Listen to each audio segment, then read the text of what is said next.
مجلس میں شہنشاہ گمن آتے ہیں، حیدر آتے ہیں اور حسن آتے ہیں، ہر طرف سے آ رہی ہے پھولوں کی مہک، مجلس میں کنج بنے پاک آئے ہیں، پر محمد وآل محمد صلی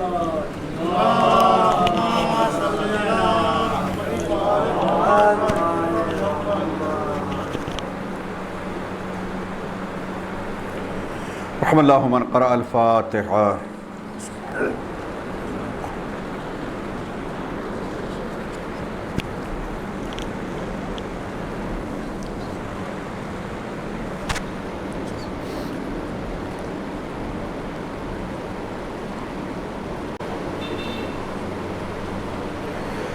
لا حول ولا قوة الا باللہ العلی العظیم۔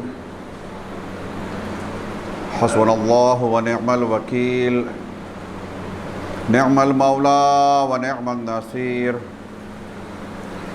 وهو على كل شيء قدیر۔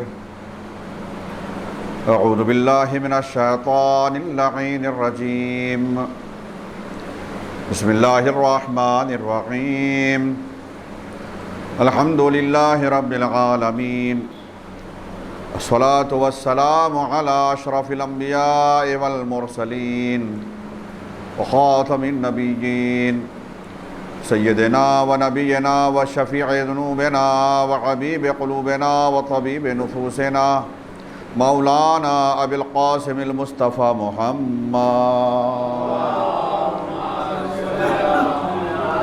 وعلى آلہ الطیبین الطاہرین المعصومین المنتجبین المنتخبین المظلومین، اذهب اللہ عنہم الرجس وطہرہم تطہیرا۔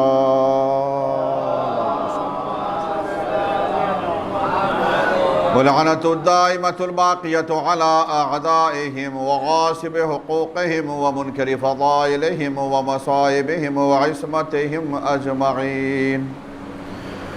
اللهم لعن ولا ظالم ظلم حق محمد وآل محمد وآخر تابع له على ذلك. اللهم لعن العصابة التي جاهدت الحسين وشايعت وبايعت وتابعت على قتله. اللهم لعنهم جميعا. أما بعد، وقد قال الله تعالى في القرآن الكريم: بسم الله الرحمن الرحيم. وقال ربنا الذي أعطى كل شيء خلقه ثم هدى. صلوات پڑھ لیجیے آپ حضرات محمد وآلہ۔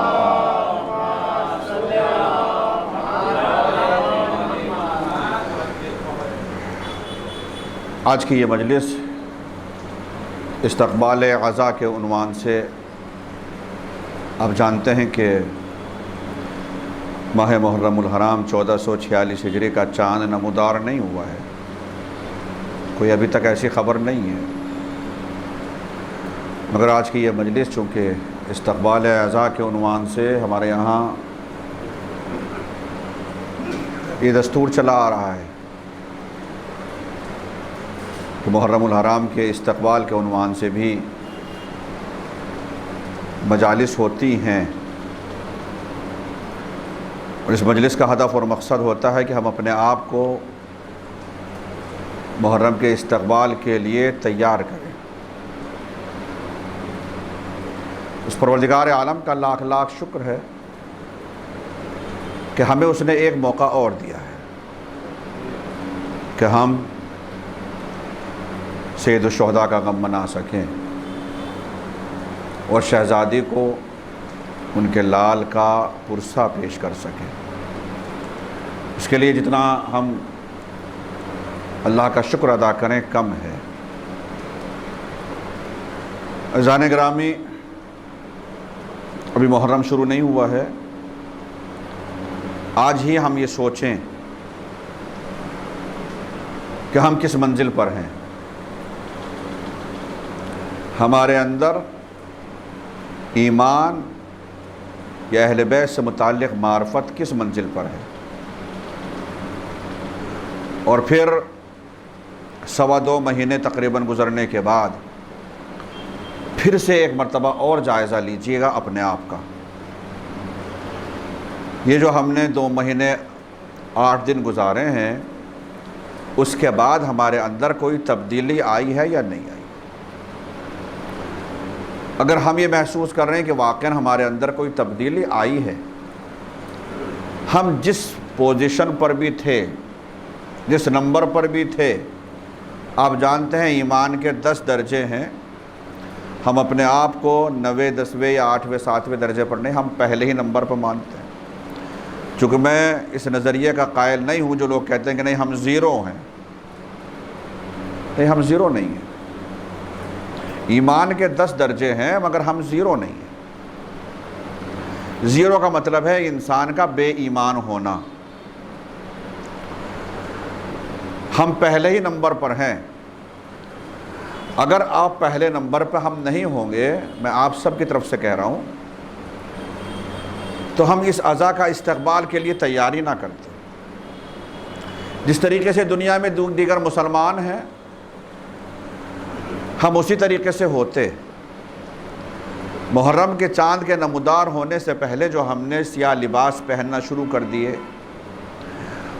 اپنے گھروں کو، اپنے عزاخانوں کو، اپنے امام بارگاہوں کو، اپنی گلیوں کو سیاہ کرنے کی اور اس طریقے سے پیش کرنے کی ہم کوشش کر رہے ہیں کہ واقعاً ہم غم زدہ ہیں اور غم میں ہیں۔ یہ خود اس بات کی دلیل ہے کہ واقعاً ہم زیرو پر نہیں ہیں۔ امام علیہ السلام کا نام سننے کے بعد، شہدادی کا نام سننے کے بعد اور سید الشہداء کا غم اور ان پر ڈھائی گئی مصیبتوں کو سننے کے بعد اگر ہم اپنے اندر اس حرارت کو محسوس کر رہے ہیں جو ایک ہوتی ہے مومن کے اندر، تو اس کا مطلب واقعاً ہم زیرو پر نہیں ہیں۔ اہل بیت پر جو ظلم ڈھائے گئے، جب ان غموں کو سنتے ہیں، ان ظلم کو ہم سنتے ہیں اور ہمارا دل واقعاً غمزدہ ہوتا ہے، تو پھر ہم زیرو پر نہیں ہیں۔ اہل بیت میں جو فضائل موجود ہیں، جب ان فضیلتوں کو سنتے ہیں، اگر ہمارا دل خوش ہوتا ہے تو پھر ہم زیرو پر نہیں ہیں۔ مگر میں یہ ضرور کہنا چاہوں گا اور یقیناً کہوں گا کہ ہم جس منزل پر ہیں اس میں ابھی بہت کچھ گنجائش ہے اور بہتری کی گنجائش ہے۔ ہم پہلے ہی نمبر پر ہیں مگر ایمان کے 10 درجے ہیں۔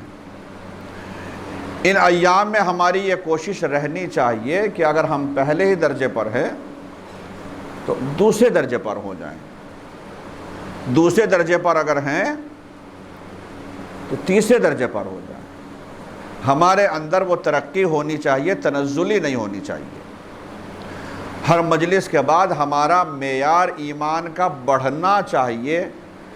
برابر بھی اگر ہم ہیں تب بھی ہم خسارے میں۔ اور فرما رہے ہیں آپ، اگر ہم یہ کہیں کہ جس طریقے سے ہم آج ہیں، 2 مہینے 8 دن گزرنے کے بعد بھی اگر ہم تنزلی نہ کر سکے، نیچے نہ جا سکے، اسی پوزیشن پر بھی رہتے ہیں، تب بھی میں یہ کہوں گا کہ ہم خسارے میں۔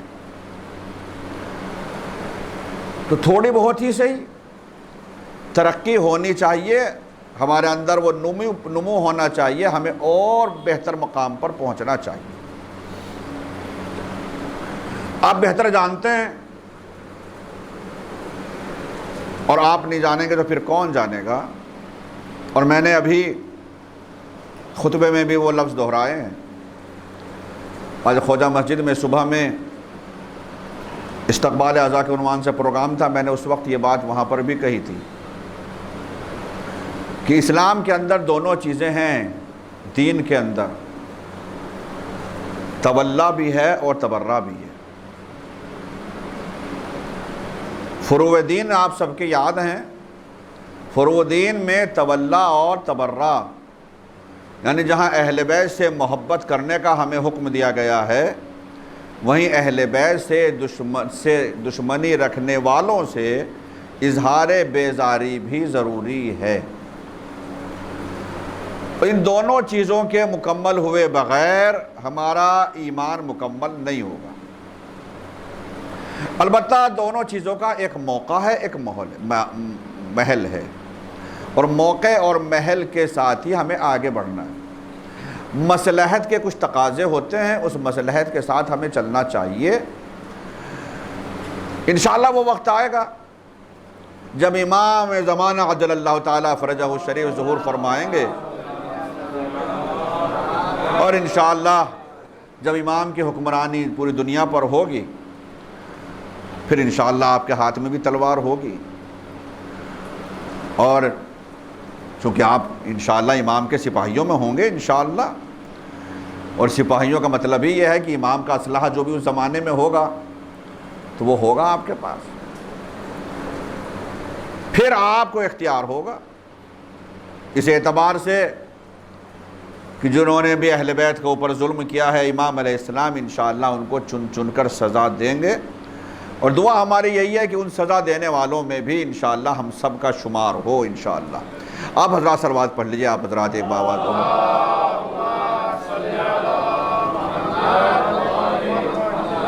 اس لیے آپ دیکھیں کہ زیارت عاشوراء میں دونوں چیزیں ہیں، تولا بھی اور تبرہ بھی۔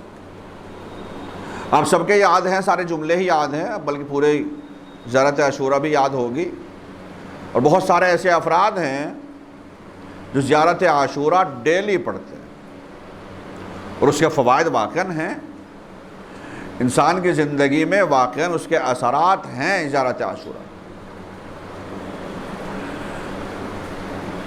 جب ہم زیارت عاشوراء پڑھتے ہیں تو اس میں نام بنام بھی ہے اور بغیر نام کے بھی ہے، اور تولا کا جہاں تک مسئلہ ہے، جہاں زیارت عاشوراء آپ پڑھیں گے آخر میں وہ جملے آپ کے یاد ہیں، السلام علی الحسین وعلی علی ابن الحسین وعلی اولاد الحسین وعلی اصحاب الحسین۔ پھر جب اگلا مرحلہ آتا ہے تو پھر لعنت بھی ہے، دشمنان اہل بیت کے اوپر لعنت بھی ہے، اور میں نے ابھی خطبے میں وہ جملے کہے، اللہم لعن اول ظالم ظلم حق محمد وآل محمد وآخر تابع له على ذلك، اللہم لعن العصابة التي جاہدت الحسین وشایعت وبایعت وتابعت على قتلہ، اللہم لعنہم جمیعا۔ اس کے بعد نام کے ساتھ بھی لعنت ہوئی ہے، وہ نام کو اس لائق بھی نہیں سمجھتا کہ ان کو ممبر کے ساتھ ممبر پہ بیٹھ کر ان ناموں کو بھی لیا جائے، نام کے ہمیں لینے کی ضرورت نہیں ہے۔ لیکن آپ یہ دیکھیں کہ جب ہم مولا سے خطاب بھی کرتے ہیں تو اس وقت بھی ہم کہتے ہیں، درود و صلوات بھی پڑھتے ہیں، ایک بار پڑھ لیجئے،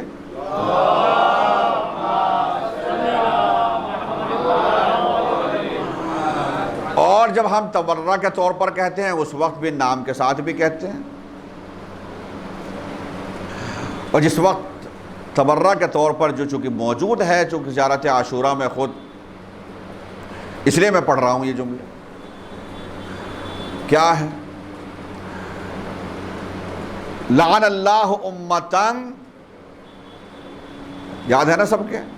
لعن اللہ امتاً قتلت کا۔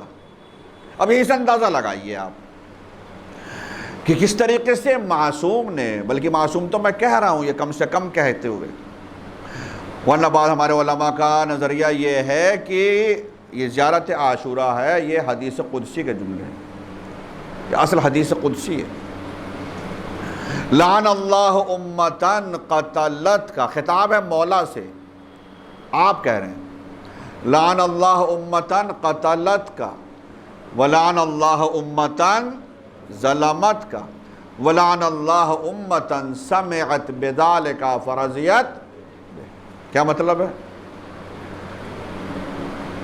جب ہم لعنت پڑھتے ہیں، بہت سے لوگ جو ہیں چڑھتے ہیں لعنت کے لیے، کیوں کہہ رہے ہیں؟ اب اس اندازہ لگائیے، اور کون کون اس لعنت کا مستحق ہے خود سمجھ لیجئے۔ اب آپ لعن اللہ، فقط وہ لعنت کے مستحق نہیں جو کربلا کے میدان میں تھے، جنہوں نے کسی بھی اعتبار سے ظلم کیا امام حسین علیہ السلام کے اوپر، ان کی افواج کے اوپر، ان شہداء کے اوپر فقط وہی لعنت کے مستحق نہیں ہے. لعن اللہ امتن قتلت کا، اس پوری قوم کے اوپر اللہ کی لعنت ہے جنہوں نے آپ کو قتل کیا ہے. وَلَعَنَ اللَّهُ أُمَّةً ظَلَمَتْكَ، اس پوری قوم کے اوپر اللہ کی لعنت جنہوں نے کسی بھی اعتبار سے آپ کے اوپر ظلم کیا ہے. مگر یہ جو جملہ ہے یہ مین ہے، یہ قیامت تک کے لیے قبلہ. وَلَعَنَ اللَّهُ أُمَّةً سَمِعَتْ بِذَلِكَ فرضیت میں، اور اس قوم کے اوپر بھی اللہ کی لعنت کہ جنہوں نے آپ کے قتل ہونے کے بارے میں سنا، آپ کے اوپر ظلم ڈھانے کے بارے میں سنا، اور سننے کے بعد راضی ہوئے، خوش ہوئے. اس پوری قوم کے اوپر بھی اللہ کی لعنت. تو پڑھ لیجئے ایک بار لعنت بھی. نہیں پڑھیں گے جیسا آپ ہم کہتے ہیں صلوات، تو آپ صلوات پڑھ لیتے ہیں، لیکن اگر یہ کہیں کہ لعنت پڑھی تو پھر آپ لعنت نہیں پڑھ پا رہے ہیں، چونکہ آپ نے کوئی خاص لفظ معین نہیں کیا ہے نا. یہی ہے. تو کم سے کم ایک عام، میں نے پھر کہا نام کی ضرورت نہیں ہے، عام طور پر ہم ایسے موقع پر صرف ایک عام جملہ کہہ سکتے ہیں کہ دشمنان اہل بیت پر لعنات بے شمار. صلوات پڑھ لیجئے.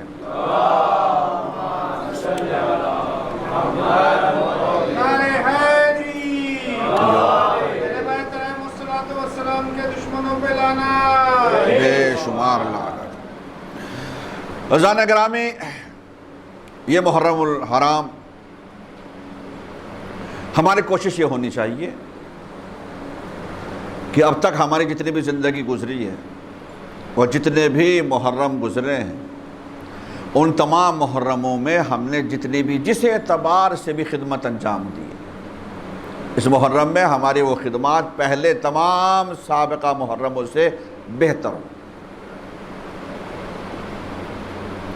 بھاگتی دوڑتی دنیا ہے، آتی جاتی دنیا ہے.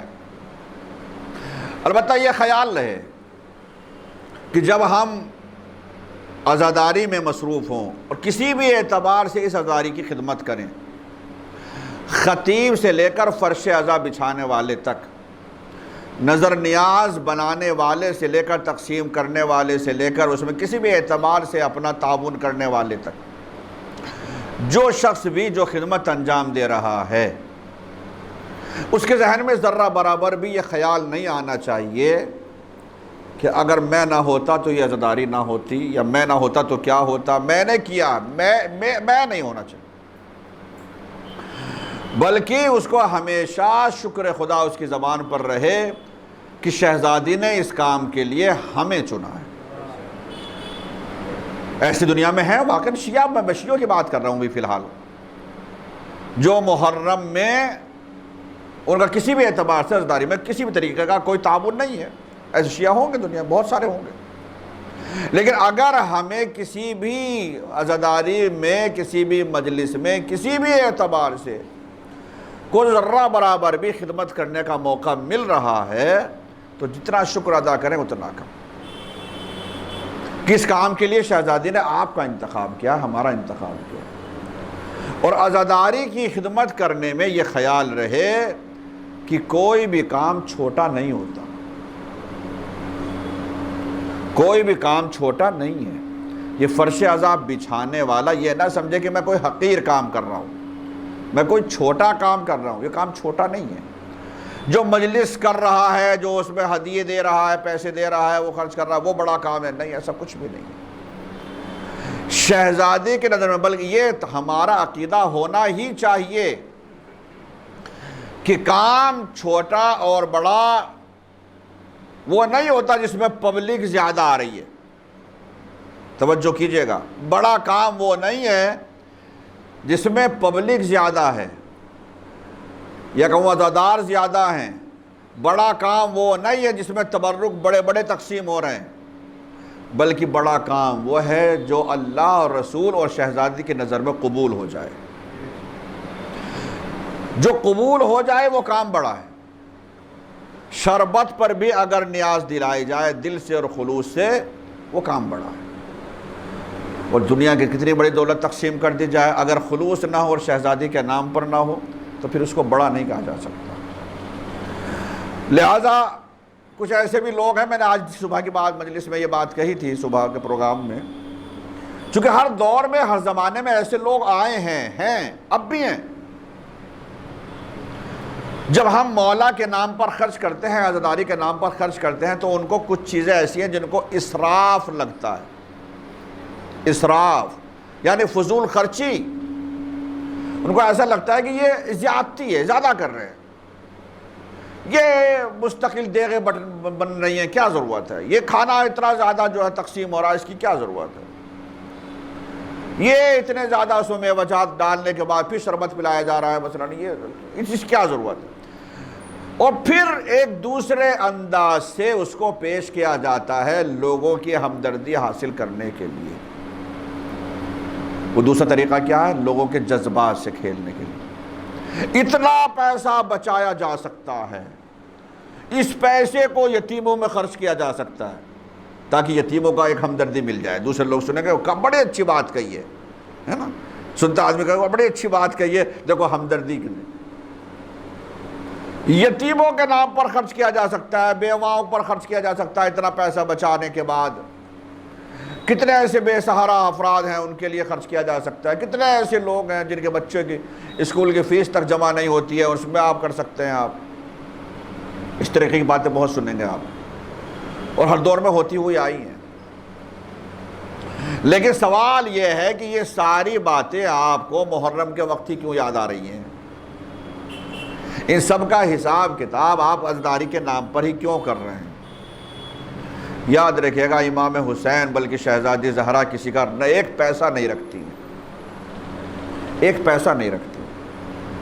گزشتہ سال تو میں حج پر تھا، اس سے پہلے سال میں نے خود ہی عشرہ پڑھا تھا، اور کئی سال سے مستقل پڑھ رہا ہوں۔ علی بھائی یہاں موجود ہیں، ہاتھوں پر قرآن رکھ کے قسم کھا کے ان سے پوچھئے، پچھلے سال جو کئی سال سے یہ عزاداری کر رہے ہیں، پوچھئے ان کے پیسے میں جو عزاداری کے نام پر خرچ کیا ہے، اس کے بعد ان کے پیسے میں کمی ہوئی ہے یا زیادتی ہوئی ہے؟ ایمانداری سے بتائیے، آپ یہاں فرش اعظم پر بیٹھے ہوئے ہیں، بتائیے مجھے، آپ کا بزنس گھٹا ہے یا بڑھا ہے؟ آپ نے جو مولا کے نام پر خرچ کیا ہے، اس خرچ کرنے کے بعد آپ کے واقعاً بینک بیلنس میں کمی آئی ہے یا اضافہ ہوا ہے؟ کھائیے، آپ خدا رسول کو حاضر ناظر جان کے قسم کھائیے، بتائیے۔ اور مجھے آپ سبھی سے میں کہہ رہا ہوں، آپ نے سبھی، کوئی بھی شیعہ ایسا نہیں ہے جو کچھ نہ کچھ خرچ نہ کرتا ہو، کوئی چھوٹے پیمانے پر، کوئی بڑے پیمانے پر، تو سب خرچ کر رہے ہیں اپنے اپنے اعتبار سے۔ مگر مجھے کوئی ایک یہ بتائے جو یہ کہے کہ جو پچھلے سال میں نے خرچ کیا تھا، ادھار لے کر، قرض لے کر، کسی بھی اعتبار سے میں نے خرچ کیا، اپنا ہی خرچ کیا، مگر اس میں میرے اضافہ نہیں ہوا، میں تو وہیں کا وہیں رکا ہوا، بلکہ اور نیچے جا رہا ہوں، کوئی ایک بتا دے مجھے۔ میرے عزیزو، ایسا نہیں ہے۔ اب یہ آپ کو یہ کہہ کر تو کوئی دے گا نہیں کہ چونکہ آپ نے جو محرم میں خرچ کیا تھا لیجئے یہ اس کا پیسہ ہے، یہ کہہ کے تو نہیں دیا جائے۔ اللہ مسبب الاسباب ہے۔ مسبب الاسباب کا مطلب یہی ہے کہ اس کے بہت سارے اسباب، نہ جانے وہ کب دے دے، کہاں سے دے دے، کیسے دے دے، مگر یہ طے ہے کہ آپ کی رزق میں کمی نہیں آنے والی ہے انشاءاللہ۔ صلوات پڑھ لیجئے محمد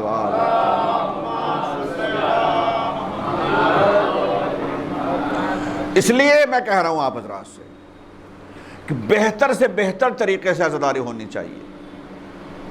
میں یتیموں کا مخالف نہیں ہوں، میں بیواؤں کا مخالف نہیں ہوں، بے سہارا جو بھی ہے یقیناً ہوں، ہمیں کرنا چاہیے یتیموں کے لیے، بیواؤں کے لیے، بے سہارا جو بھی حضرات ہیں، جو بھی غریب ہے، فقیر مومنین شیعہ جو بھی حضرات جو اس طریقے کے ہیں، یقیناً کرنا چاہیے، مگر سب چیز کا ایک حساب ہے۔ اب ساری چیزوں کو ایک عزاداری ہی کے نام پر آپ کو سب یاد آ جاتا ہے۔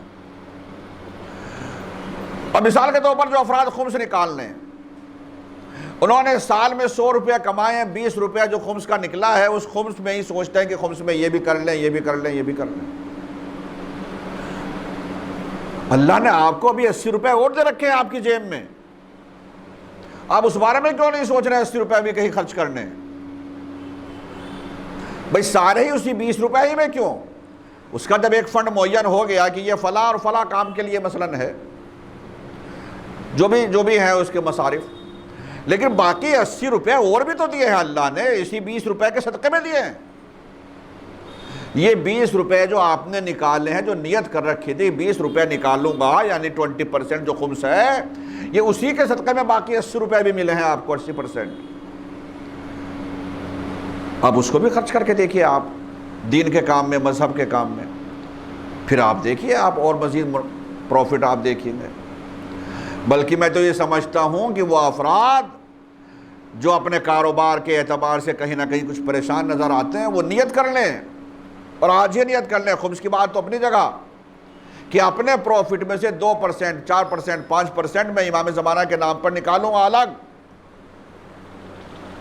اور پھر اپنے کاروبار میں دیکھیے آپ خلوص نیت سے آپ آج طے کریں کہ میں انشاءاللہ 2% جو بھی میرا پروفٹ ہوگا، اس 20% کو الگ ہے وہ تو، باقی اپنے پروفٹ میں سے 2%، 4% جو بھی آپ کا کاروبار ہے، چھوٹا ہے بڑا، اس سے بحث نہیں، امام زمانہ کے نام پر میں الگ سے نکال لوں گا، اور مولا کی جہاں مرضی ہوگی اس جگہ پر انشاءاللہ میں خرچ کروں گا۔ اب دیکھیے اگر آپ کے کاروبار میں مزید ترقی نہیں ہوتی ہے، یہ ہو ہی نہیں سکتا۔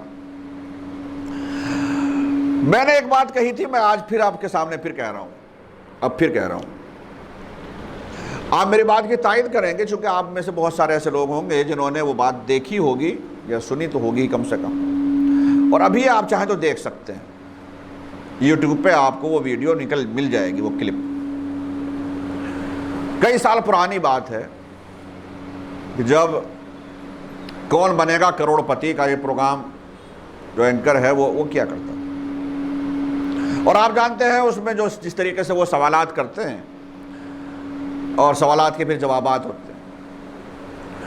سائل بیٹھا ہوا ہے، جس سے سوال کیا جا رہا ہے وہ بیٹھا ہوا ہے، اور سوال کرنے والا ادھر بیٹھا ہوا ہے، اور سوال یہی ہے، اور سوال سن لیجئے کیا ہے۔ 4 آپشن ہے۔ سوال یہ کیا گیا کہ وہ کون سی قوم ہے جو اپنے مذہب کے نام پر سب سے زیادہ خرچ کرتی ہے۔ دیکھیے آپ دیکھ لیجئے، ابھی آپ چاہیں تو ابھی دیکھ سکتے ہیں۔ وہ کون سی قوم ہے جو اپنے مذہب کے نام پر سب سے زیادہ خرچ کرتی ہے؟ آپشن کے طور پر جینی لوگوں کے نام بھی تھے، سکھوں کا بھی ایک آپشن کے طور پر تھا، ایک بھی کوئی اور بھی قوم جو مجھے اس وقت ذہن میں نہیں آ رہی، اور ایک جواب اس میں تھا شیعہ۔ جواب دینے والے نے غلط جواب دیا، چونکہ لوگ سمجھتے ہیں کہ سکھ بہت خرچ کرتے ہیں، اور واقعی ان کے بھنڈارے وغیرہ ان کے چلتے ہیں، خرچ کرتے بھی ہیں، جین لوگوں بھی اچھا خاصا خرچ کرتے ہیں، اور دیگر افراد بھی ہوں گے جو کام کرتے ہیں، مگر صحیح جواب کیا ملا کہ صحیح جواب ہے شیعہ قوم سب سے زیادہ اپنے مذہب کے نام پر خرچ کرتی ہے۔ صلوات نہیں پڑھیں گے؟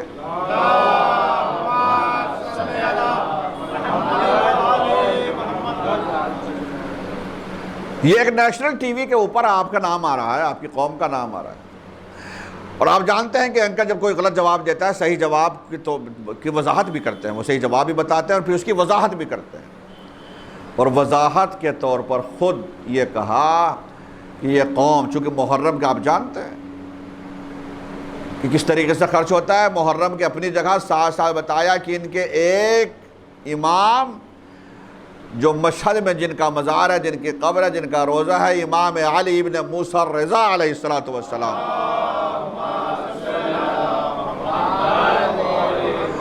ان کی قبر کے اوپر، میں اس کے لفظوں میں کہہ رہا ہوں یا ہندی لفظ جس طرح سے کہتے ہیں کہ اتنا چڑھاوا آتا ہے، جو لوگ ان کے ماننے والے، ان کے فالوور جس طریقے سے نظر نیاز کرتے ہیں، زری میں پیسہ ڈالتے ہیں، وہ اتنا زیادہ، اور اس پیسے کا مصرف جس انداز سے ہوتا ہے، جس طریقے سے پراپرٹی ان کی ہے، یہ لفظ اس نے کہا کہ جب کبھی حکومت ایران ضرورت محسوس کرتی ہے، پیسے کی محتاج ہوتی ہے، تو امام رضا علیہ السلام کے روزے سے قرض لیتی ہے۔ اب سمجھیے آپ، اصل حکومت ایران میں کس کی ہے؟ اور کر رہے ہیں آپ، حکومت کو جب ضرورت ہوتی ہے تو حکومت 8ویں امام کی قرضدار ہوتی ہے، امام علیہ السلام کے در پر جا کر توسل کر کے امام کے در سے بھیک لیتی ہے، تب اپنی حکومت کو آگے بڑھاتی ہے، چلاتی ہے۔ صلوات پڑھ لیجئے محمد و آلہ۔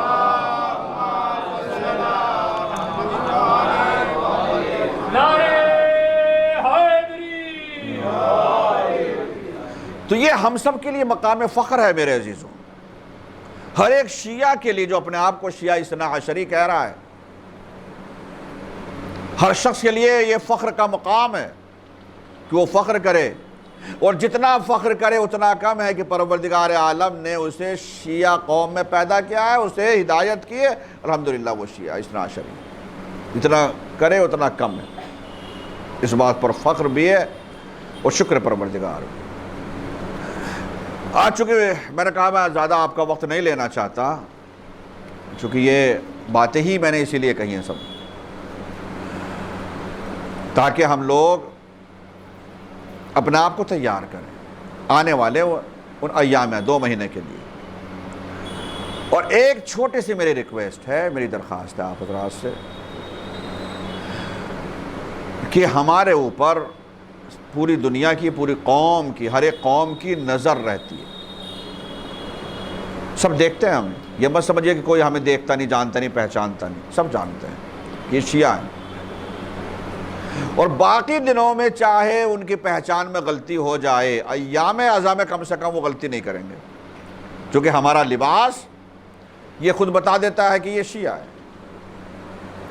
لہذا جب ہم جلوس نکالیں، جلوس میں جائیں، جب ہم اپنی مجلسوں میں ایک مجلس سے دوسری مجلس میں کہیں جائیں، راستوں میں جائیں، تو میری درخواست یہ ہے کہ اس چیز کا خیال رکھیں کہ کوئی ایسا کام نہ ہو جو لوگ ہمارے اوپر یا ہماری پوری قوم کے اوپر کہیں کہ دیکھو یہ شیعہ جا رہے ہیں، کیسے ہیں یہ، کیسے لڑتے ہوئے جا رہے ہیں، مثلا خدا نخواستہ کیسی یہ قوم ہے جو دوسروں کے لیے پریشانی کا سبب بن رہی، نہیں کچھ، ہمیں اپنا کام کرنا ہے، اور شیعت ایسے ہی پھیلی ہے، آگے بڑھی ہے، یعنی دوسروں کے لیے ہم نمونہ بنیں، نمونہ جب ہم دوسروں کے لیے بنیں گے، دوسروں کے لیے ایک مثال قائم ہوگی کہ واقعا، اور الحمدللہ الحمدللہ آج آپ دیکھیں پوری دنیا میں مسلمان قوم بدنام ہے، ممبر سے کہہ رہا ہوں، حقیقت کہہ رہا ہوں،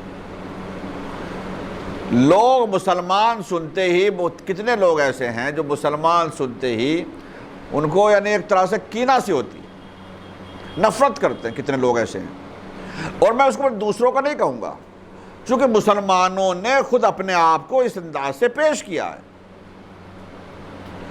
لوگوں کے ساتھ اس طریقے سے دھوکے کیے ہیں، لوگوں کے ساتھ اس طریقے کے فراڈ کیے ہیں، دو لوگوں کے ساتھ اس طریقے سے زیادتیاں کی ہیں، کچھ لوگوں نے وہ نتیجہ سن کے بھی پھیل جاتی ہے بات، تو اس کا نتیجہ یہ بھی ہو جاتا ہے۔ میں یہ بھی مانتا ہوں کہ واقعا ہمارے خلاف پروپیگنڈے نے بھی بڑا کام کیا ہے، مسلمانوں کے خلاف اسلاموفوبیا جو پھیلا اس کا بھی اثر ہے، لیکن ہماری حرکتیں کم نہیں ہیں۔ لیکن آپ کو یقین کے ساتھ کہہ رہا ہوں، ایمانداری سے کہہ رہا ہوں کہ وہ قوم یا وہ افراد جو مسلمانوں کے نام سے نفرت کرتے ہیں، وہی لوگ جب سنتے ہیں کہ یہ سامنے والا مسلمان تو ہے مگر شیعہ ہے، جیسے ہی وہ سنتے ہیں کہ مسلمان ہے مگر شیعہ ہے، پھر اس کے نظریات میں فوراً تبدیلی آ جاتی ہے، اس کے رخ میں فوراً تبدیلی آ جاتی ہے۔ میرے ساتھ یہ خود ہوا ہے اور ایک سے زیادہ مرتبہ ہوا ہے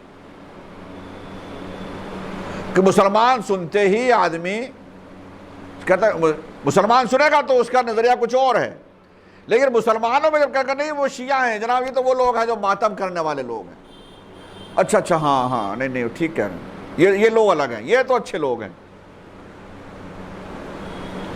تو جو یہ معیار بنایا ہے ہمارے بزرگوں نے، آبا و اجداد نے، کہ مسلمان سے الگ ہیں، ہم مسلمان ہی ہیں لیکن دوسرے مسلمان قوم سے ہم الگ ہیں، وہ معیار ہمارا برقرار رہے، اور لوگ واقعاً کہیں کہ نہیں یہ سلسلہ رہے کہ واقعاً یہ شیعہ ہی ہیں جو الگ ہیں۔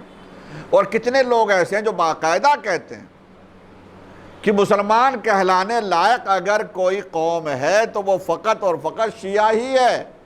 ہندو کہتے ہیں کہ مسلمان کہلانے لائق اگر کوئی قوم ہے تو واقعاً وہ شیعہ ہی ہیں، یہی شیعہ ہے جو مسلمان ہیں، یہی جو ہے وہ رسول اللہ کے ونشج ہیں، یہ تو وہی ایسے ہیں اور ویسے، وہ سب لوگ جو ہیں۔ اس لیے یہ معیار میرے عزیزوں برقرار رہنا چاہیے، چونکہ لوگ ہمیں دیکھ رہے ہیں، ہمارے لباس کو دیکھ رہے ہیں کہ دیکھو یہ لوگ، ایسا نہیں ہے کہ کوئی ہمیں دیکھ نہیں رہا، جانتا نہیں، یہ بھی ہمیں تھوڑا سا خیال رکھنا چاہیے۔ ایک بار پھر سے صلوات پڑھ لیجئے آپ حضرات۔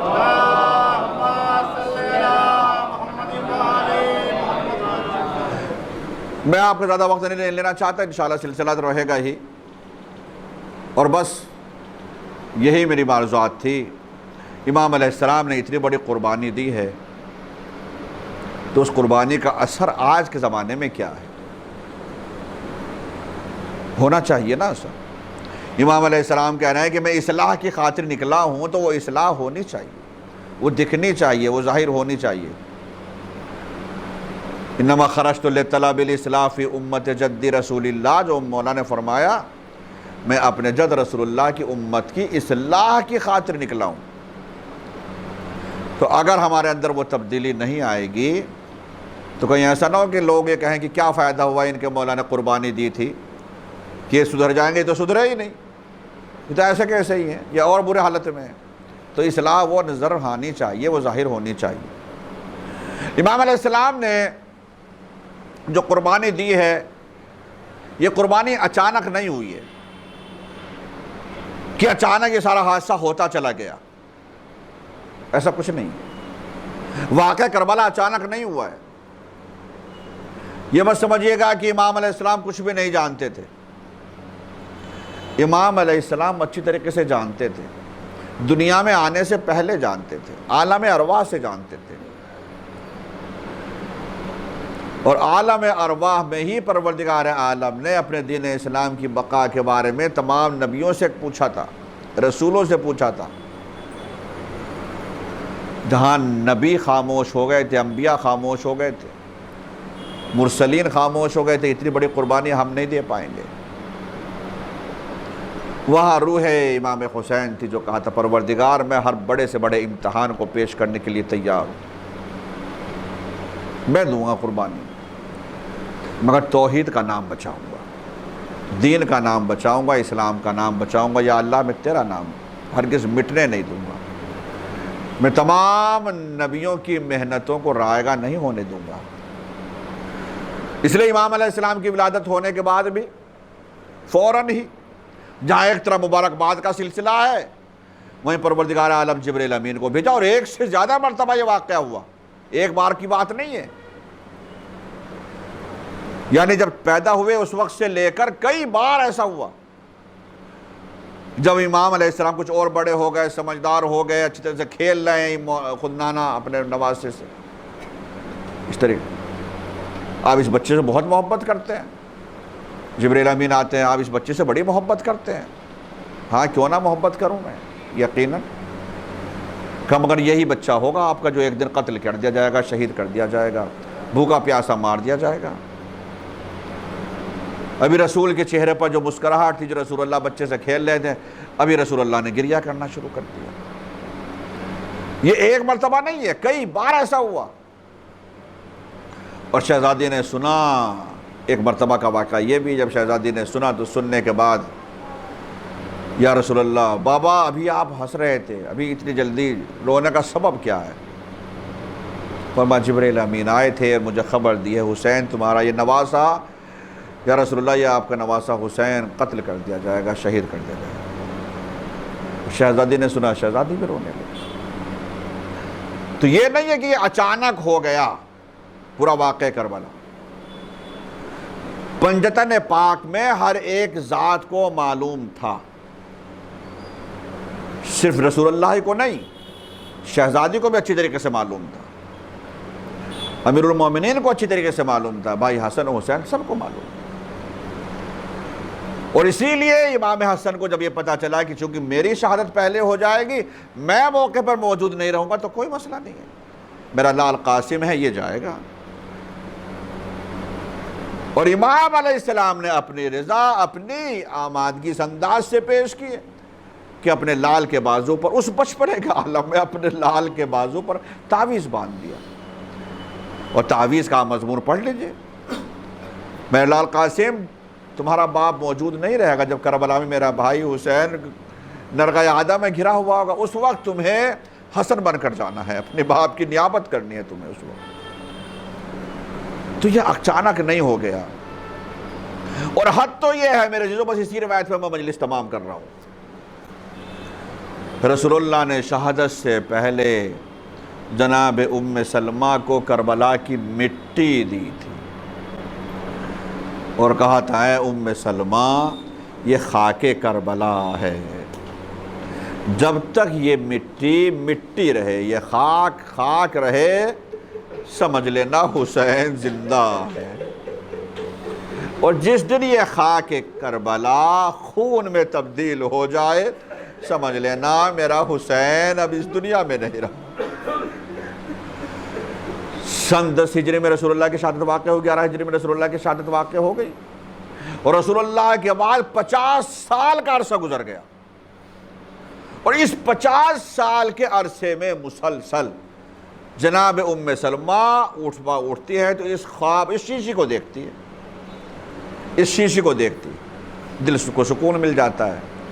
امام علیہ السلام جب بھی اس 50 سال کے عرصے میں مدینے سے نکلتے تھے، ام سلمہ پریشان ہو جاتی تھی۔